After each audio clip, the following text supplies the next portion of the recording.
Hey, horror fans, once again, it's the Horror Miser Monty G. Yes, time to do a movie review. Today we're going to review the superhero movie or horror movie, Brightburn. Yes. Now, Brightburn is a 2019 superhero horror movie. Yes, it is a superhero horror movie. Uh, I'm probably going to screw this guy's name up. David Yarvitsky. I think that he's directed it. It was written by Brian and Mark Gunn. Yes, they are James Gunn's brothers. They wrote this film, and James Gunn did produce this film. It's an interesting premise when I first saw the trailer earlier this year. Wow, this is interesting. An evil superhero who has the powers of Superman? Oh, yes. This stars Elizabeth Banks, David Denman, and Jason A. Dunn. And this is actually one of my anticipated horror movies I was looking for this year. So let's see what I have to say about Brightburn. Now, the premise, if anyone doesn't know any better, it plays on the Superman mythos. Basically, what if a child from another world crash landed on Earth, just like Kal-El did, but instead of becoming the beacon of hope and a hero to mankind, he becomes something far more sinister and frightening. Yes, that's what the premise of Brightburn is all about. Now, most DC comic book readers have read several stories where the Man of Steel isn't the Boy Scout, big red, blue, red, black, white, and blue hero that we come to know and love. It's called their Elseworld stories, or basically what Marvel's What If stories. That, let's say there was one story where he landed on Russia and instead of Kansas, it becomes Red Sun. Or he crash lands on Apocalypse and he is raised by the despot Darkseid. Yeah, we've seen those type of stories before when it comes related to Kal-El or Superman as we know him, or Clark Kent.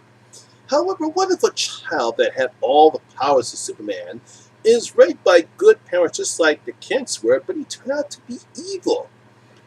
That's what the story James Gunn's brothers Brian and Mark have crafted here. It's a superhero horror movie, and it's better than what I expected. The movie is filled with suspense and tension.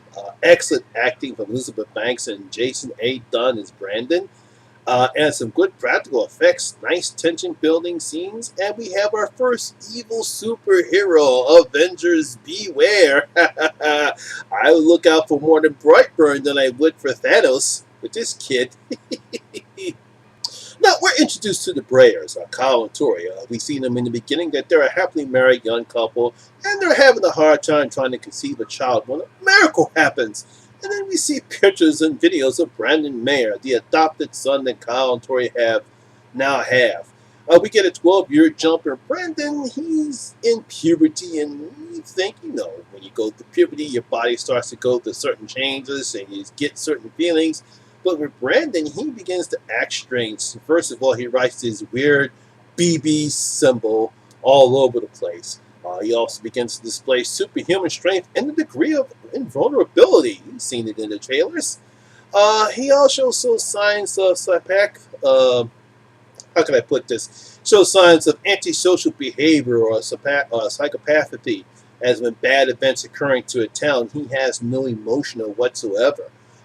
Then we come to question if there's more to Brandon than what the Briars have told him. Is he really is a miracle? Is it something really worse that they could have imagined? That's basically what the plot is about.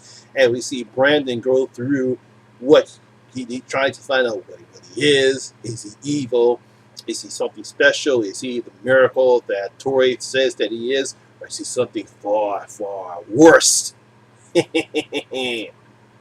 Now, the first question you have to ask yourself is, can you make a horror movie that has superhero elements in it? Now, we have seen superhero movies that have horror elements in them, like Hellboy and Spawn, but this movie is the first.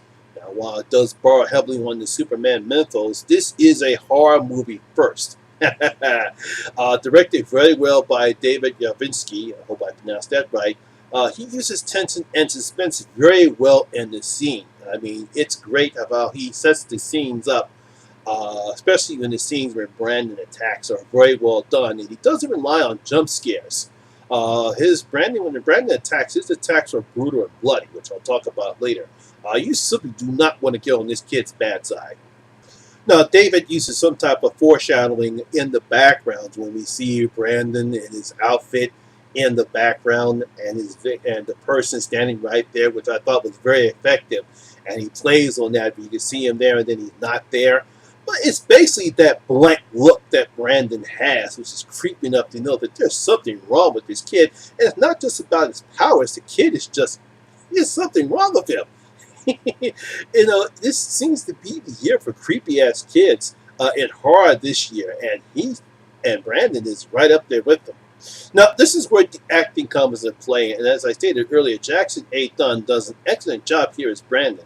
Now, in the beginning, he looks so innocent. He's well behaved. He's nice. He seems to be a good kid. He's smart as well.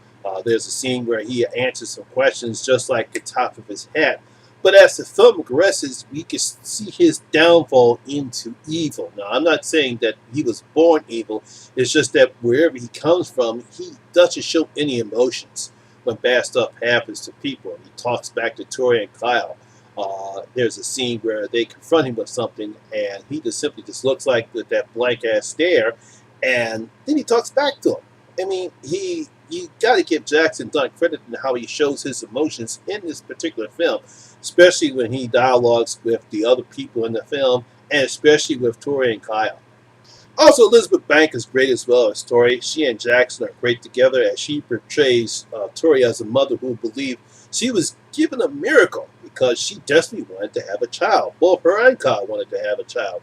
And she thinks that this is a miracle despite the signs that say otherwise. Now, David Dunham also does a good job as Kyle Brewer, a good husband and a good father. He wants to be able to give Brandon what his own father didn't give to him.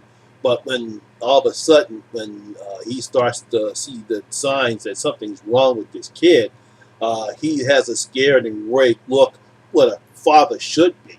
And it's also, he starts to worry when this also starts affecting his marriage and story because they have great communication whatsoever. They have great chemistry together, David, and Elizabeth Banks.